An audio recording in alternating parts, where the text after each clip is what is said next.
Hello, this is Spartan Commander, and this is the 214th Rome Total War Brotherhood game that I've put onto YouTube, and this battle was fought on a Germanic forest map. The first member of this team is Brotherhood member Gladius, who has bought the Rome Brutii faction. And then we have Brotherhood member UTHER, who's bought the Rome Julio faction. I thought we'd have just a little look at UTHER's army here. If you notice, he's in this particular battle he's bought a infantry general, but if you look at the upgrades on that general, you'll see that this general is fully upgraded. So that's a fully upgraded urban cohort general there, so that unit is particularly elite. But also, if you notice that UTHER's bought a legionary first cohort eagle unit as well, so there's a lot of morale in that army.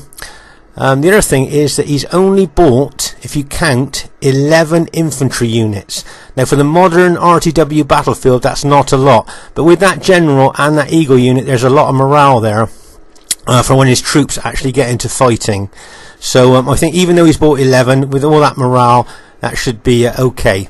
Now if you notice, he's bought 6 cavalry units, and if you look at the upgrades on those cavalry units, he's got 8 upgrades on each one of those cavalry units, and the reason for that is because he is facing the Seleucid cataphract tank cavalry, so he wants his cavalry really upgraded, well upgraded there, to be able to compete with that Seleucid tank cavalry.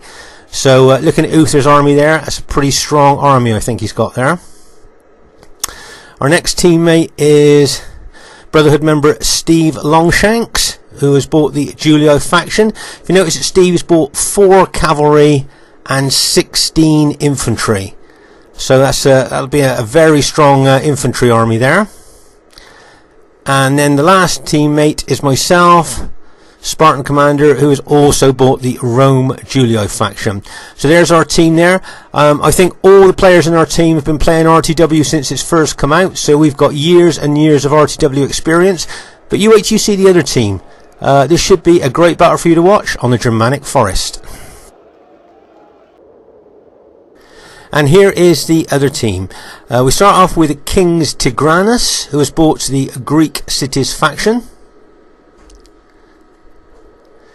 And then we have Brotherhood member TR. He's called himself Minor Walker, but it is Brotherhood member TR, and he has bought the Seleucid faction. If you notice here, unusually, rather than bringing the Silver Shield Pike units, he's actually bought the Silver Shield Legionnaires there, which is unusual for a Seleucid army, because they usually bring pikemen. So it'll be interesting to see how well they do. And of course he's bought the infamous Seleucid cataphract tank cavalry. As you can see there, 1, 2, 3, 4, 5, I think he's got 7 or maybe 8 upgrades on each one of those cavalry units there. And if you look closely, you can see why we call them the tanks of the ancient world, because they're so well armoured from head to toe there. And these troops, make no mistake, can be battle changing and battle winning troops when used properly. So that's a pretty strong Seleucid army there. And their next teammate is Mr. A, RTW player Mr. A. A lot of you will know Mr. A, a very good RTW player. And as I say, he's bought the Scipio faction. Right, now, new players watching this, you might not be aware that you can actually hide units, not only in long grass, but in woods as well. Now, I'm looking for their 4th team member here, but as you can see, as I'm going through the woods, I can't see any of their units at all. And as I said, the reason for that is because they are in the woods, you can't see any of their units whatsoever, except their general. And there we are, their 4th teammate is Brotherhood member Mystique. She's called herself Salve today, but it is Brotherhood member Mystique, and she has bought the Rome Scipio faction there. And as you can see, all her units are hiding in the woods. This should be a great battle for you to watch. At this stage of the battle, I'd just like to show you that if sometimes you host on woods battlefields, it's very good to be able to hide your troops. If you look at UTHER's cavalry here, if you look at the right, and you'll see they're all hiding. And woods maps are really good for ambushes and things like that. If you can imagine hiding your units and all of a sudden jumping out on your enemies. So it's a different map. It should be a great game. Okay, at this very early stage of the battle here, you can see that we've just formed up, and if you notice that Brotherhood member Mystique with her Scipio army is moving forward a long way from her allies. Can you see it's a big gap between her and her ally Mr. A there? And if you've watched other battle videos of ours, you will know that the Brotherhood used to practice a thing called the isolation tactic, where if we spotted an enemy army moving too far forward without support, we would move to isolate that army and destroy it. Now if you notice how far Mystique has moved forward, and look at the gap between her and her allies there. Now if STEVELONGSHANKS moves quickly, he could cut off Mystique from her allies there, and then I would attack Mystique head on with my cavalry, with my infantry and cavalry, and then Steve would join in as well with his infantry, and we would try and annihilate this isolated army. But my guess is that Mystique can see what's coming and tend to pull back towards her allies there. Right, if you notice Steve's still running forward, if you notice that Mystique has spotted what's going to happen here and has started to move back towards her allies there. As I say, the isolation tactic usually can be very effective if done correctly there. If you notice Steve's still moving forward to try and cut Mystique off there from her allies, but then decides to pull back a bit there, because we are getting a little bit nearer to Mystique's allies there if they wanted to counter attack. So as I say, those of you that's watched other battle videos of ours will have seen at least 2 battle videos where we've shown the isolation tactic, and that is something that we were thinking about in this particular case. So as you can see there, that's Mystique pulled back enough closer to her allies there for us not to try anything there. There's a general overview of the battle, and there's the as I say, it's such an early stage of the battle, the enemy team haven't even completely formed up yet. But Mystique definitely was trying an aggressive tactic there on that flank, but as I say, with the isolation tactic looming, she had to pull her forces back. This should be an interesting game for you to watch. Still at this very early stage of the battle here, you can see that the armies are actually drawing up to face each other. As I said, it is a very early stage, so everybody's just sizing each other up, looking for the best place maybe to position certain infantry units. If you notice straight away here, can you see King's TIGRANUS with his Greek cities armies looking to do a flanking action already at the beginning of the game, but can you see Gladius was ready for that and moved his infantry over in preparation for a possible flanking attack there. TIGRANUS, seeing the Roman movement there, decides discretion is a better part of valor and pulls his army back. But remember what we've said in other battle videos, what a Greek city general really likes is Roman troops to attack them head on. So that's something that obviously our team will try to avoid if we possibly can.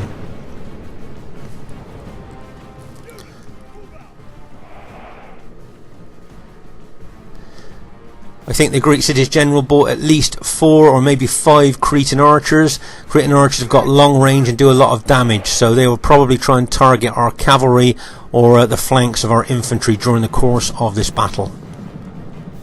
Right, can you see Mystique here running forward, hoping to hit my forward pilot shield units who are in open order there. She's very good at that with her 2 units there. Usually just hangs around just at the edge of her infantry, and as we kind of move our army around, she tends to jump forward with that cavalry and smash into our pilot shield unit, causing casualties. So just managed to move back before she can actually get the impact to the cavalry charge in there. Meanwhile, over on our right flank here, you can see that Gladius has split his army into 2 armies there, 2 mini armies there. And of course that gives you a lot of flexibility on the battlefield there if you break your army into 2. As I say, TIGRANUS has bought 5, I think it is, Cretan archer units here, with their long range and the damage that they do as well. And if you notice, he's not using fire arrows at the moment, he's using ordinary arrows. And if you use ordinary arrows, it causes more casualties. But of course, if you use fire arrows, it causes less casualties, but causes panic and fear in the enemy ranks who are hit by those fire arrows. Meanwhile, over here on the left flank, if you notice, I've moved out slightly wide here, possibly with a view to do a flanking action on Mystique's army. As you can see, there's a lot of pilot exchanging going on here at the moment.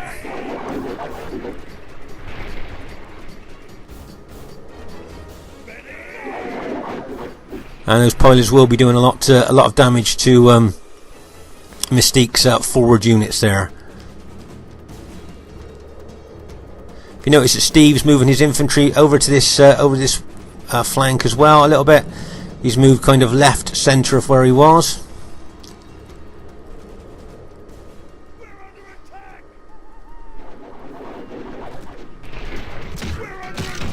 And if you notice, Mystique has moved some of her units forward here to seem to get even closer to throw their pilers into my forward units.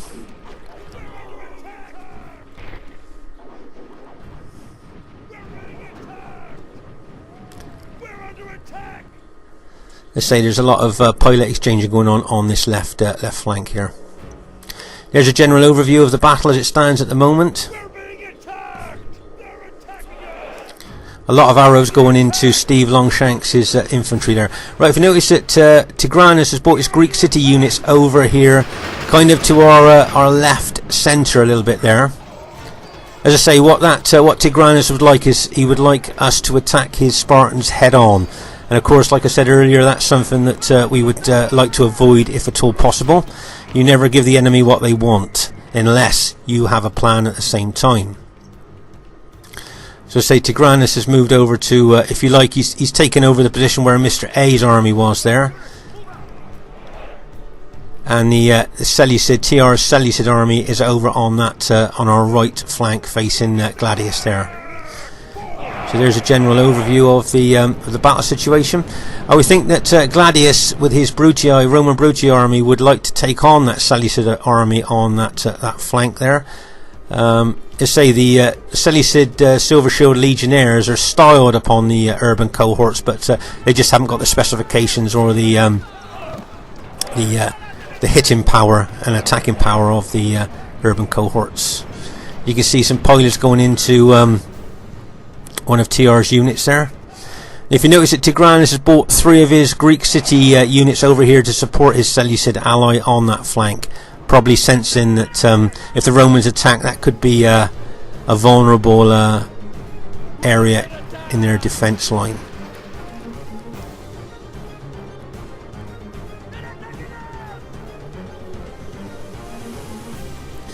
Yours TR's Seleucid tank cavalry there, all ready to attack. Meanwhile, on our other flank here, on our left flank here, can you see that I've moved my army around even more to the left here in a flanking action? Basically, when you do a flanking action, you, like I say, you try to outflank the enemy, but what you're trying to do also is to kind of disrupt their battle line. Draw reinforcements from other parts of their battle line as well, so maybe cause a bit of a weakness in their main battle line there for maybe your allies to exploit. If you notice, I've moved further to the left. Can you see that their archers are targeting my cavalry with fire arrows there? So I'm just going to pull my cavalry out of range. So I've moved over to the left, but if you notice now, can you see that Mystique's ally, Mr. A, is also bringing Scipio units across there to kind of beef up this flank there. Can you see Mr. A taking units over to that left flank? And meanwhile, in the centre here, can you see the Greek city's general TIGRANUS is forming a bit of a defensive formation there. It looks quite strong to me. But I say on this flank here, you can see Mr. A's moved units over to help his ally there. So, and I know there's 6 units of Mr. A's cavalry hiding in the woods as well. So, I don't really want to make myself vulnerable on this left flank here to maybe being doubled attacked there by all that cavalry and a lot of Mr. A's infantry and all of Mystique's infantry. If you notice, as I said, TIGRANUS, the Greek city's general there, is making quite a formidable defensive wall there, if you like, with his Spartans, because he knows that that we don't want to attack his Spartans head on. So if he can make a good solid defensive formation there, then it limits our options to attack.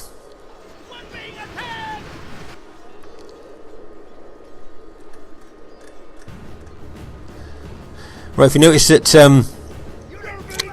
Gladius with his Brutii infantry here are still here on our right flank, probably still looking at that Seleucid infantry for an attack.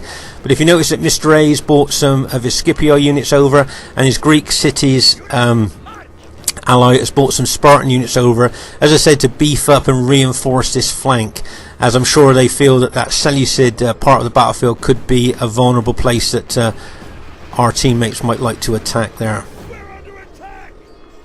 Right, I'm just going to pause the game for a second here to have a look at TIGRANUS' defensive line. Right, can you see this line of Spartans here? Now that's almost like a wall. It's like almost like a shield wall, a solid Spartan wall there. As I say, Roman generals don't like to attack pike units head on, and especially not Spartans with their 2 hit points and excellent specifications. So it kind of, when you've got a Spartan solid wall like that in front of you, it kind of limits your options to what you can do. Basically, the only thing that you can do, as you don't want to attack them head on, is to flank them. Get your, try and get a flanking attack in if you can, so you can get in round their flank and round the sides as well. So, but let's have a look at that option. If we tried flanking around this area here, we come up against all of the Seleucid army backed up with those cataphract tank cavalry, but also draw your attention to Mr. A's army. Because TIGRANUS' line is so long, it frees up a lot of Mr. A's units. So he could bring both infantry and his hidden 6 cavalry over to this flank, and therefore kind of nullify our attack here on this flank if we tried it. So this attack on the flank here kind of, I just don't think that would be maybe a viable thing for us to do. Bearing in mind all the reinforcements that can be brought over there, and Gladius, his army there, would be kind of facing almost 2 armies. Well, let's have a look on the other flank here of the Spartans. Right, now once again you've got all of Mr. A's, or most of Mr. A's army here, and all of Mystique's, plus don't forget those 6 hidden cavalry in the woods there. So we've got basically almost 2 Roman armies over this side as well. So whichever flank we tried to attack on to get behind those Spartans, it would be incredibly difficult for us to break through. So as you can see, I mean, I bet veterans looking at this now can see the difficulty of what I'm talking about. But newer players watching this, just trying to explain that when you see an enemy formation like this, trying to think of how you're going to break it down, how you're going to penetrate it to actually try and break that line. It's sometimes quite difficult, especially when you're facing a really good defensive wall like TIGRANUS has done with those Spartans. And if you notice, he's slightly modifying that defensive line, moving units forward.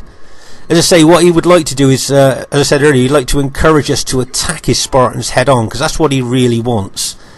And but of course, all of us with our years of experience, we're trying to avoid that unless we have a plan, like trying to pin them while we get round their flanks. But as you've seen, trying to get round the flanks of this Spartan defensive wall is going to be incredibly difficult. So let's say it seems to me that the enemy army has gone on a defensive with a really good defensive formation, and we've got to try and find a way of cracking that defensive formation to try and break in. Gladius is pulling his Brutii infantry back. As I say, he doesn't want to tangle with those Spartans head on.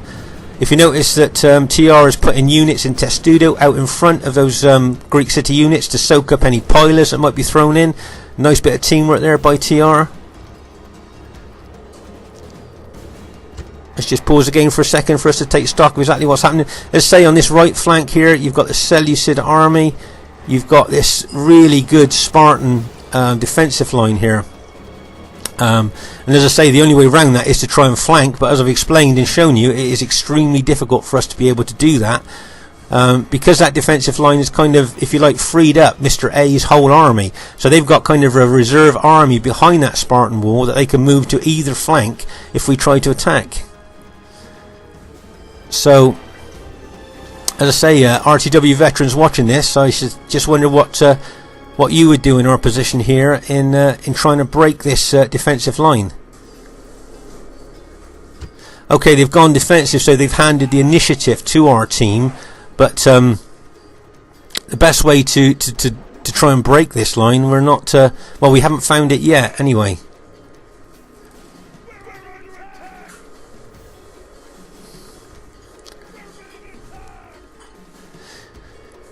I've gone wide here on the left flank, trying to draw, as I said, trying to draw reinforcements away from other parts of their battle line there. if you notice at the centre of the enemy line, can you see that some Spartan units are now being pulled over towards the flank that I was on there? So maybe I have managed to disrupt their battle line by that attack, and now they're going to have to shorten that Spartan line a bit, that Spartan defensive wall there, if you like, when they bring those units over to that flank.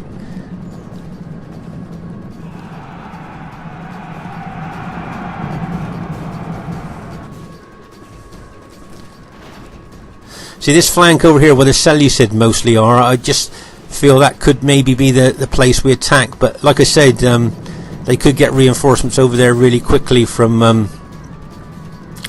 Mr. A's army, and with all that hidden cavalry, and also Mystique's cavalry there as well could get over to that flank. So, as I say, whichever flank we try to, if you like, outflank the Spartans, it's going to be a bit difficult.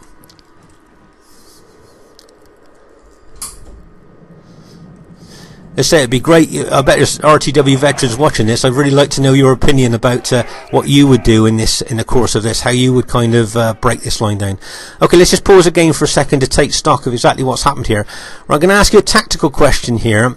I think veterans will see this straight away, but newer players for RTW, can you see a really possibly dangerous tactical position that our team is now in? If you look, can you see? You see our team there, it's UTHER, GLADIUS, Brutii over on the right flank, and me and Steve, right? Can you see any dangerous position that we might be in, our team? Okay, can you see a big gap between UTHER and Steve there has opened up? Now, if those Spartans up their spears, run forward and put a Spartan wall out across there to stop UTHER getting reinforcements to us, then all of Mr. A's army, all of Mystique's army, the Seleucid heavy cavalry, and those Spartan units there could attack me and Steve, and maybe, maybe take us out, because we become isolated from our allies. Okay, can you see what the danger is there? So they could all attack us there. All the cavalry, infantry, and those Greek city units could attack Steve and myself, and UTHER and GLADIUS wouldn't be able to get reinforcements over, because, as I say, the Spartans could have put a wall out across there to stop reinforcements getting to us. So in a tactical position there, our team could be in a bad way if the enemy reacts quickly enough. Okay, over here on the left flank, can you see that Mystique has put a lot of her forward units in Testudo, which says to me that she's gone defensive. Okay, it looks to me she's kind of married in with the Greek cities units there in a defensive line. So it's really inviting us on to attack, as they're not going to attack. And as I say, it hands us the initiative, but trying to break through here is going to be the problem here. Right, can you see TIGRANUS moving his Greek city units slowly forward here towards Steve's infantry? As I say, he's trying to entice Steve to attack. As I say, that's what he wants. He wants Steve to attack his Spartans head on. And with the enemy Scipii infantry right behind him there, probably ready to throw pilers in, that would really kind of serve the purpose.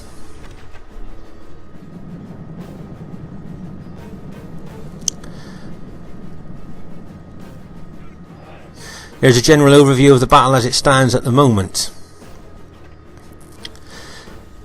As I say, over on this flank, our right flank and the enemy left flank here, if we could maybe put an attack in over there, maybe we might draw some of their army over to this flank, as I did. Remember when I did that other flank and attack there and drew some of their units over to my side? I'm just thinking that Seleucid flank still does look the better option for us.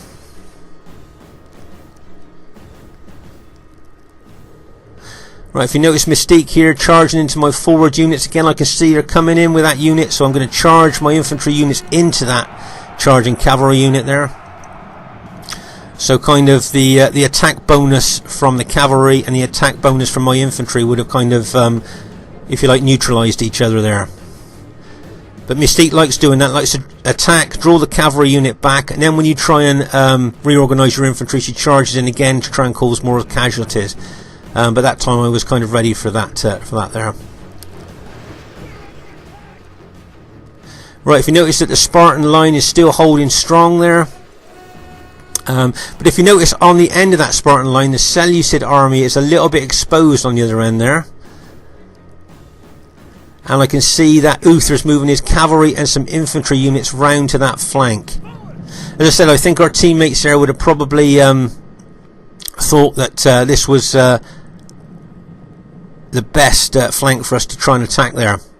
If you notice, there's some Cretan archers just in front of Uther's infantry, and there's Uther's cavalry there, don't forget, with 8 upgrades on each, nearly maxed out. There, one more upgrade on each one and they would be maxed cavalry, but with 8 upgrades on, those Praetorian cavalry are going to be a real handful. And if you notice now, he's attacking and killing those Cretan archers. If you notice that the enemy cavalry have brought their cavalry over there ready to counter-attack Uther. And there's a lot of enemy cavalry, plus there's that Seleucid silver shield infantry there as well.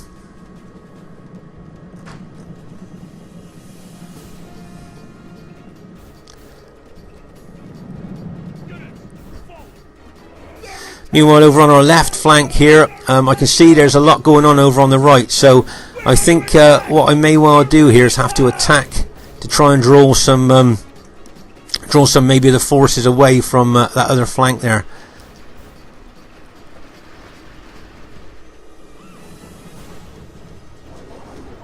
You see the Seleucid tank cavalry stood out here on the flank, ready to attack. And if you notice that TR has brought his silver shield infantry units over to combat Gladius's infantry there and the cavalry. See this Seleucid cavalry unit, and bang, as it hits into the flank of that engaged Julii unit. Nice cavalry hit there. If you notice, though, there's a lot of pilers going into the Seleucid infantry and cavalry there. And if you notice, his Greek city's general TIGRANUS has brought some Spartan units over to try and beef up this flank. As I said, Uther and Gladius seem to be doing a determined attack here. Right, can you see a gap has opened up between these 2 Spartan units, and that Spartan wall has got a gap in it. Now I'm just thinking, if Gladius could get his cavalry over and charge through his engaged infantry into those Scipio units they're facing, he may well be able to penetrate that wall that for so long seemed to be so difficult to penetrate. Right, you can see Gladius charging his cavalry in there through his engaged infantry into the enemy Scipio infantry, and bang, as that cavalry hits. Now what you may look to do here is to try and smash through that infantry and come out the other side. Right, if you can see here that Uther is charging infantry and cavalry into the Seleucid units here.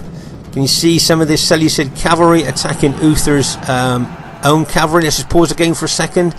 As you see, remember, Uther's cavalry was really well upgraded here, and he's taking on the Seleucid cavalry and infantry on this right flank. As you can see there, the Julii and the Seleucid army fighting there. You can see the Greek cities supporting. Right, can you see that Gladius, remember what we said, Gladius has smashed a hole through that wall and is now out behind those Scipii defenders with his cavalry.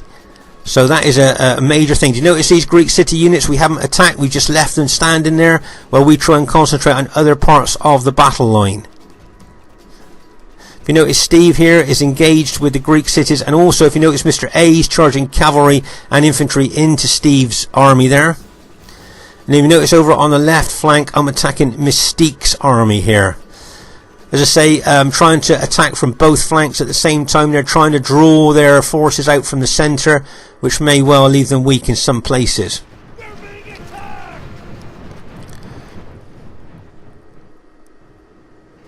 If you notice, Mr. A's determined 6th cavalry attack on the Steve's infantry there caused several of Steve's engaged units to actually rout.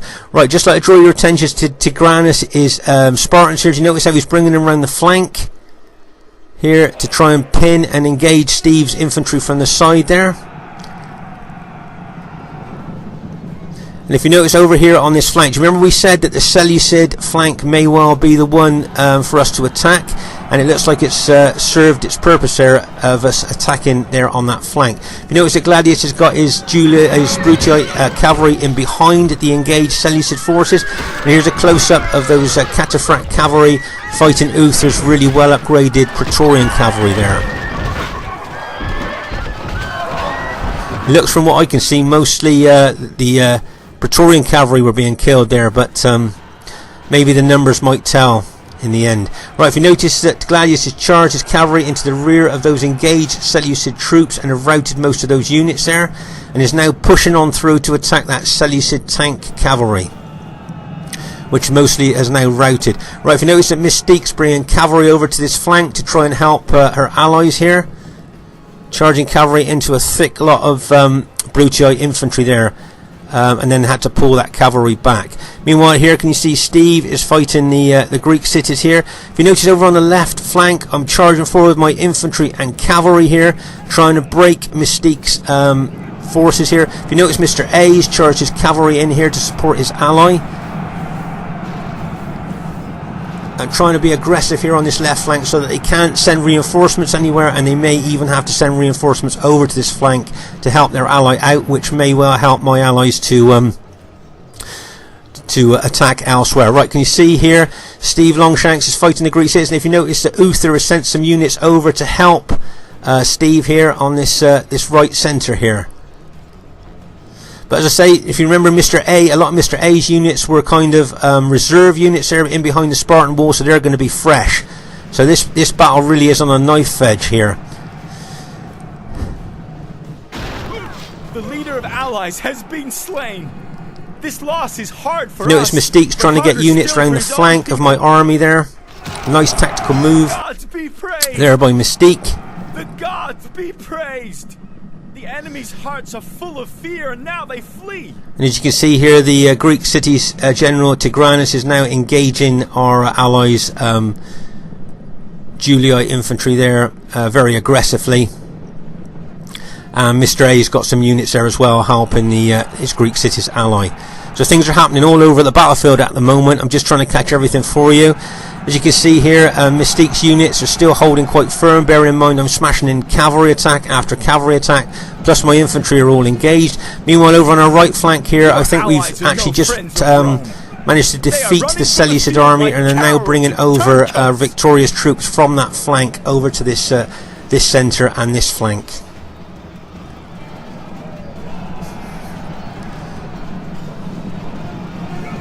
As you can see, Gladius moving his cavalry around, really charging. Right, can you see I've charged some very battle damaged cavalry into the flank of Mystique's army, but she's still managing to hold, doing extremely well there, bearing in mind the attacking force that's going into her army there.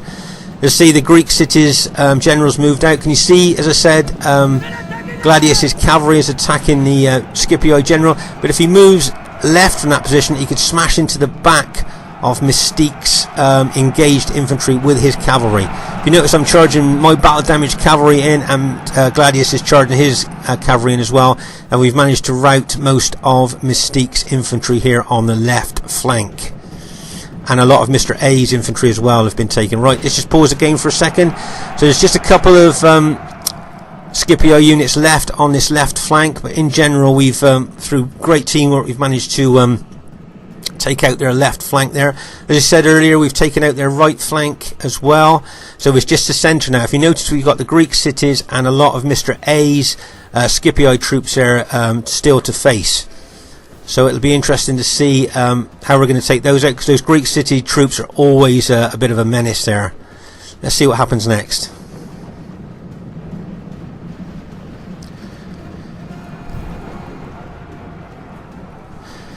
Right, if you notice here, the fighting's still quite intense here, but gradually a lot of the Scipii army is starting to rout. Okay, can you see I'm moving my infantry now over to the right here with a view to try and get in behind those Greek city units.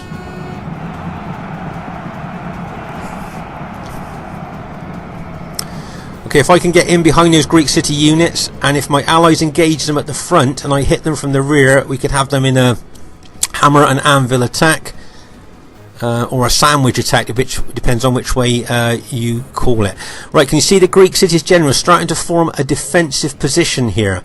Now what I mean by that is kind of forming a box, whereas pikes will be facing outwards all the way around, so it would make it impossible to attack a flank or a rear there. So that's a smart move there by the Greek cities general. You can see exactly what's happening to the rest of his team, so he decided to form a box. Now, if Mr. A moves his Scipii units inside that box, he's still got his general alive, and now that general will give those Greek cities command morale there. Obviously they've lost their general, but an ally's general in with them will give them a command morale bonus. So if Mr. A puts his infantry within that defensive box, that could be a good move for the enemy team. And to be honest with you, you wouldn't really want to leave your infantry outside that box, really. So I think the sensible option would be to try and get your infantry within that Spartan box there, which is what he's looking to do there, I think. TIGRANUS might have to make that box a little bit bigger, I don't know, but that's a pretty compact box there. Okay, as you can see, we're moving our infantry over there, and you can see that this defensive box has been formed now. And as I say, the Scipii general in the centre there will be given all the troops around him, both the Spartans and his own troops, the command bonus there, morale bonus. Great gods be praised! The enemy general is killed. Okay, so there's a good view of the enemy's hearts. That defensive box there. Well, I'm just going to pause the game here for a second to say, just to show you this defensive box here. Can you see how it says happy to be near command unit? And that's a Spartan unit. It's happy to be near his ally's general there. So he doesn't get a general morale bonus, but he gets a command unit bonus there. So if you just look closely, can you see those are the Spartan spears we'd have to fight through to get through to those Spartans to kill them. As you know, with 2 hit points and excellent morale, that's going to be difficult. Trying to fight through those guys is going to be really difficult. That's a pretty good box there. Compact, tight, and with the Romans inside as well to be able to plug any gaps that we might be able to form. So what I was going to say was, veterans watching this, how would you go about attacking this box? And new players, what tactic would you use?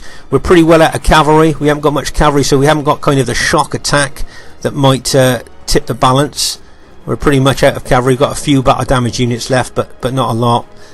So how would you go about attacking this this defensive box to try and break it? We haven't got a lot of I think a few units might have some pilers left, but we haven't got a lot of pilers left to cause much damage.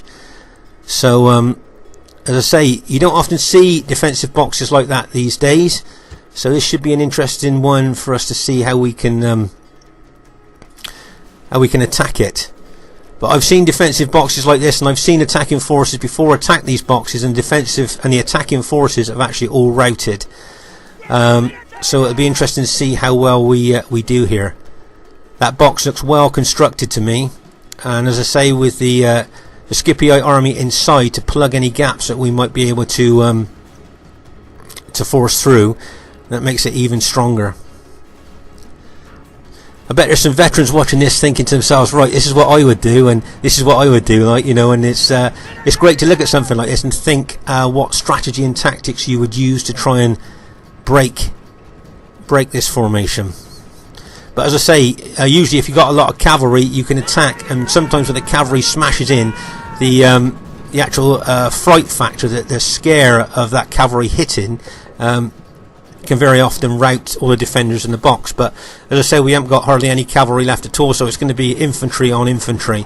And as I said, and lots of battle videos, Roman generals don't like fighting pike units head on, and especially not Spartans with their 2 hit points and excellent specifications.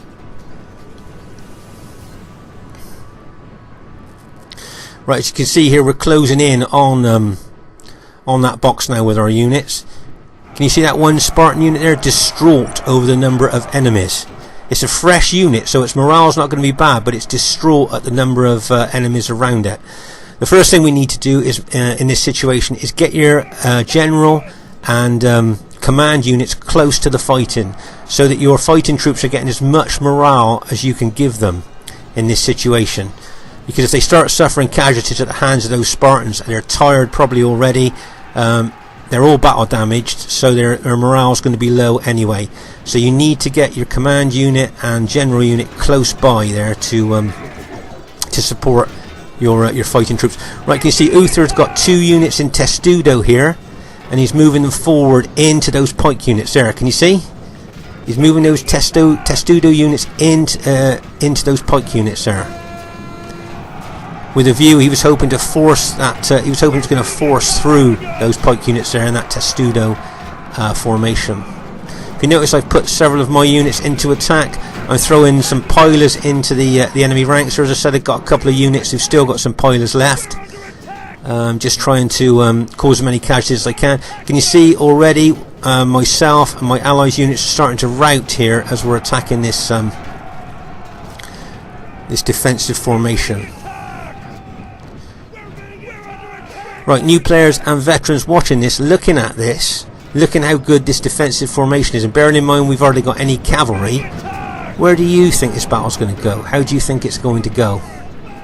Okay, yeah, we've got the numbers, but all our units are battle damaged, and that is a really good defensive box there. So I just wonder which way you think this this might go.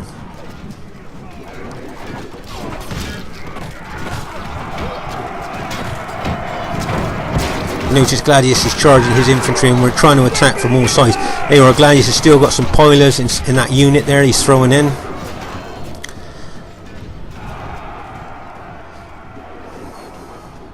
If you notice, I've got my general unit and my eagle unit very close to my fighting troops. As I said earlier, I'm trying to give them as much morale as I can as they're fighting these Spartans.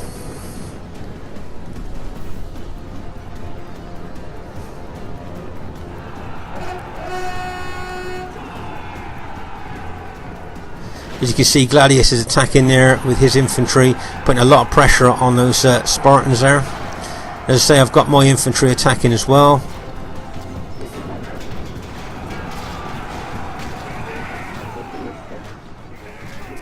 If you notice, Uther's moving his general really forward now. Can you see? He's got it right really close to those Spartans there, just to try and, as I say, give as much morale to his fighting troops as he can. There's another one of Gladius's units that's just routed. As you can see, you'll gradually notice that probably our units will start to rout as we fight these, trying to fight through this Spartan wall.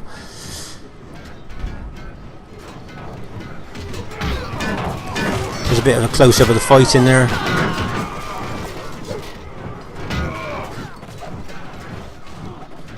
If you notice, I've still got some units left that I haven't charged in yet. I'm just letting them try and get fresh before I charge them in, because that really does make a difference there. Right, if you notice, I've just charged that fresh unit in as well, trying to fight my way through those Spartans into the Scipii infantry in the middle there. That's where I really want to get. I want to get through that Spartan line and attack those Scipii infantry in the centre. You notice Uther's attacking here with all his infantry. He's got his command unit close by as well.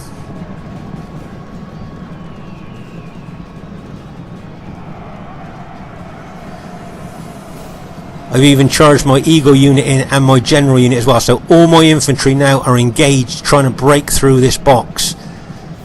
If you notice that Uther and Gladius are gradually pushing through. Right, I can see a Greek cities unit is now routed. So I think that Gladius and Uther on that flank there have pushed through the Greek cities units there and are now attacking the Scipii units. So we're gradually making inroads into that defensive box. Pushing through. Right, I can see several of the Greek city units starting to rout, and one of the Scipii units is just routed as well there. And if you notice that Gladius only had a few cavalry units left, but he's charged them in as well, and bang! Just those few cavalry units, that charge bonus that they provided there, tipped the balance there and routed those the enemy troops that were left fighting in that box. Their morale would have been so low because we'd have surrounded them. They were all battle damaged. They knew they were surrounded, so their morale was so low. And just with that cavalry, just those few battle damaged cavalry hitting them, that just tipped the balance there and routed them. So it looks like we've managed to go on and win the battle there.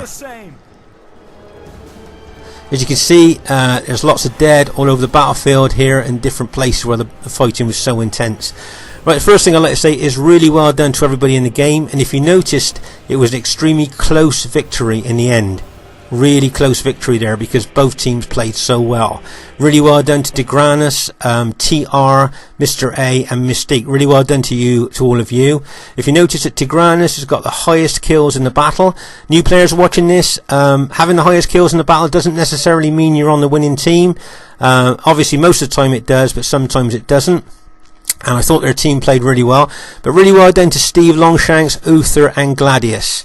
Really well played to those. See, Gladius got some really good kills there. So really well done to them. It's a Spartan Commander saying, I hope you enjoyed the battle. Lots to see in this one. Look forward to seeing you soon, and bye for now.